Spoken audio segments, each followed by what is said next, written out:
So I played 𝘼𝙥𝙤𝙘𝙖 last year when it came out, and if this happens to be your first time around the channel, or you don't really follow the indie landscape all that much, you might not have played it. 𝘼𝙥𝙤𝙘𝙖 is a third-person action RPG by indie developer Ember Lab, and initially I intended to do one very long review for the game after I'd finished playing it. But unfortunately, things didn't necessarily pan out exactly how I wanted them to, and that didn't happen.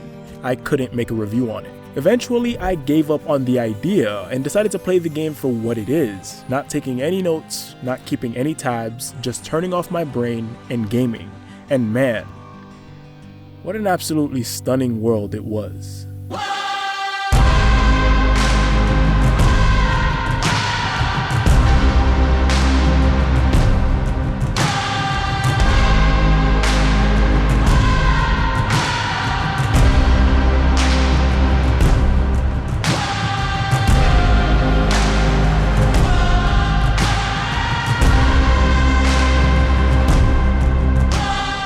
As a YouTuber and a not so relevant internet person, it's not often that I get to truly enjoy the games that I initially set my eyes on reviewing. My brain is always constantly worrying about what worked for the game, what didn't, or how a particular design choice could have been better or implemented more efficiently. But for the first time in a long time, when I played 𝘼𝙥𝙤𝙘𝙖, I didn't do that, and I found myself lost in a ridiculously deep and mysterious world.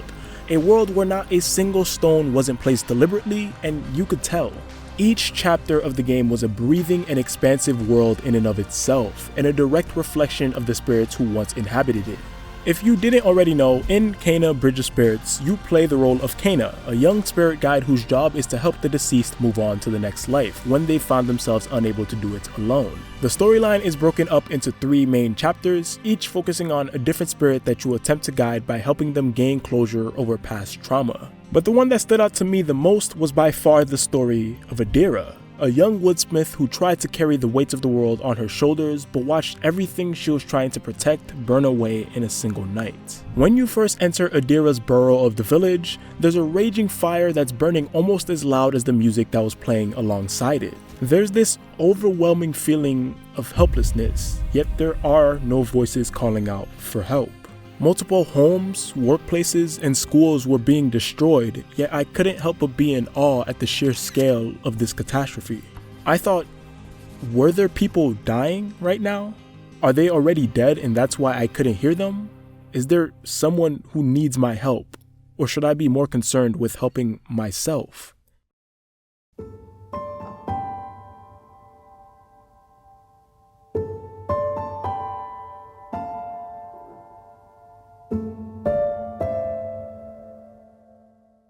I didn't know how to feel. I couldn't put out the fire, and since no one was asking, I wasn't so sure I wanted to. The fact that the fire existed and was so large means that something happened here, and I desperately wanted to know what. As it turns out, that fire was just a reflection of 𝘼𝙤𝙗𝙗's memories and wasn't actually burning when I first visited the village. Instead, it had burned away a long time ago and probably ended multiple lives when it happened. But the atmosphere that the fire created when it was on my screen was like no other. It made me feel like there was something grander at play, something out of my control.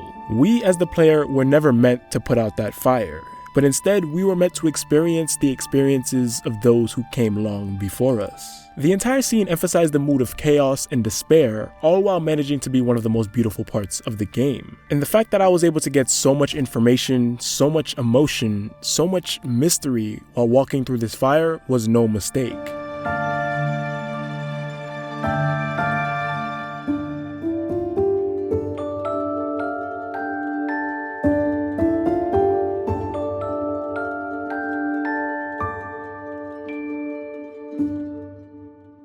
Ambiance is defined as the character and atmosphere of a place, and it's pretty important to video games, specifically apocalyptic video games. Without it, we'd never appreciate technically impressive scenes like Kena discovering 𝘼𝙤𝙗𝙗's burned down home, or Joel riding back into town with Tommy after coming clean about the mistakes of his past. The look of a scene and what's going on in the background could have a massive impact on how you feel about a particular moment or sometimes an entire game. Games like Hollow Knight, The Last of Us, Nier Automata, and 𝘼𝙥𝙤𝙘𝙖 use this as a major tool in creating their games, and often present you with major, breathtaking imagery that don't ever need their own direct explanation, but seemingly tell a completely separate story through their sheer existence. And part of this has to do with the nature of those 4 games. Hollow Knight, The Last of Us, Nier Automata, and 𝘼𝙤𝙖𝙘𝙖 all explore the nature of catastrophe and attempt to walk through the aftermath. In Hollow Knight, our playable character attempts to unfold the mysteries of Hallownest, a vast ancient kingdom whose people died out long ago, now left in ruin. In The Last of Us, the whole world was left in shambles after the spread of a zombifying infection. We play as Joel and Ellie, 2 individuals who attempt to wade through the apocalypse with no grander goal besides survival. In Nier Automata, we play as Android 2B, who is sent to try to reclaim planet Earth from those who forced humankind to leave it, making it a shadow of the planet it once was. And in 𝘼𝙤𝙖𝙘𝙖, we find ourselves traveling through a town whose people have long been dead, trying to unfold the twisted mysteries of the past. All 4 of these games deal with catastrophe, whether it be the literal apocalypse or a tragic event that befell a single group of people. We are left exploring a world that is unlike the one it once was.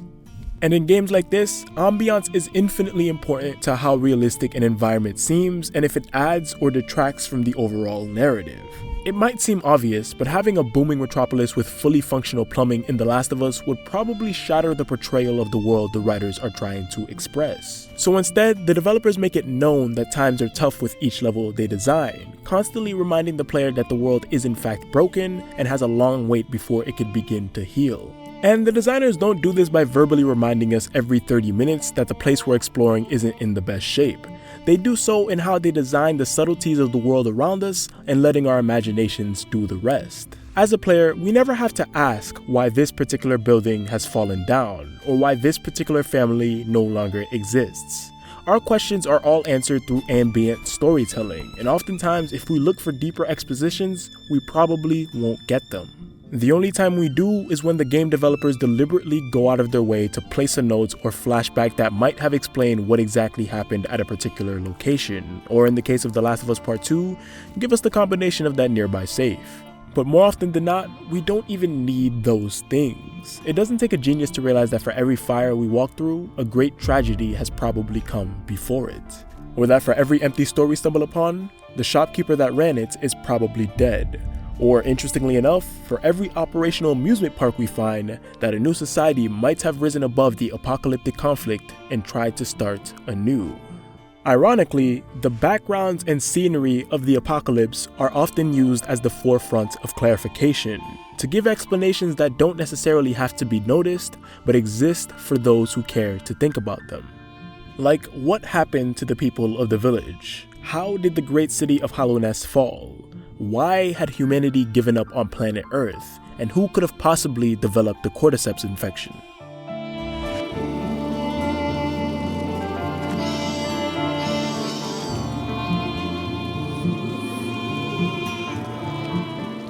The ambiance of the apocalypse is a feeling unlike anything any human has ever felt. It's almost as if with every question it answers, 3 more pop up in its place. So it's always fun to see how different developers from different cultures and different backgrounds think how such a feeling should be represented. Because at the end of the day, 𝘼𝙤𝙖𝙘𝙖 Bridge of Spirits feels nothing like Hollow Knight, and Hollow Knight feels nothing like The Last of Us, and that feels nothing like Nier Automata. These games are nowhere near similar to one another, but they all explore the exact same theme. And it's been a theme we as gamers have been absolutely fascinated with since the days of the original Resident Evil or the beginning of the Fallout series. And the reason we came to fall in love with the ambiance of the apocalypse or the nature of catastrophe is not because it would be interesting to see what would happen in such a world, but because it would be interesting to believe humanity could survive. We as humans are fooled by the illusion of continuity. For our entire lives, we wake up day after day after day after day after day after day until suddenly we don't anymore. But nobody ever wants to think about that, and fair enough, it's pretty depressing. But for the most part, our lives are relatively unchanging with little variation in the grand scheme of things. Apocalyptic games dare to shake that continuity up and ask the question, Who's to say the sun doesn't go out tomorrow? Who's to say a deadly plague doesn't kill everyone around you? Who's to say a nuclear war doesn't destroy everything you know? Who could help then? Who could help you then? Help each other? Or help yourself? Help a friend? Or someone else? Playing an apocalyptic game as an incarnation of ourselves, or a group of people we can get attached to, is our way of believing there can always be a light. That, despite how badly we may have messed up in the past, how terrible the world may have become, or how bleak things might look, we can always find a way to wade through the tough times. These games give us a reason to believe in second chances. For humans, the nature of the apocalypse isn't the apocalypse itself. It's surviving it. Because that's what we're programmed to do. I got her hair! Eat it, shrimps! 9S. Come on. Let's go home.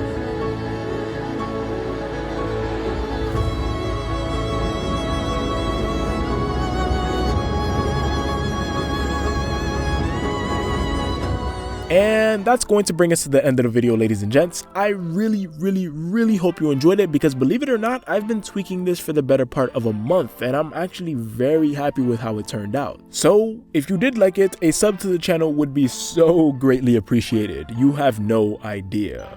But with that being said, if you liked the video, leave a like. If you dislike the dislike. I've been Innocence, you've been the audience, and I'll catch you guys in the next one. Peace out.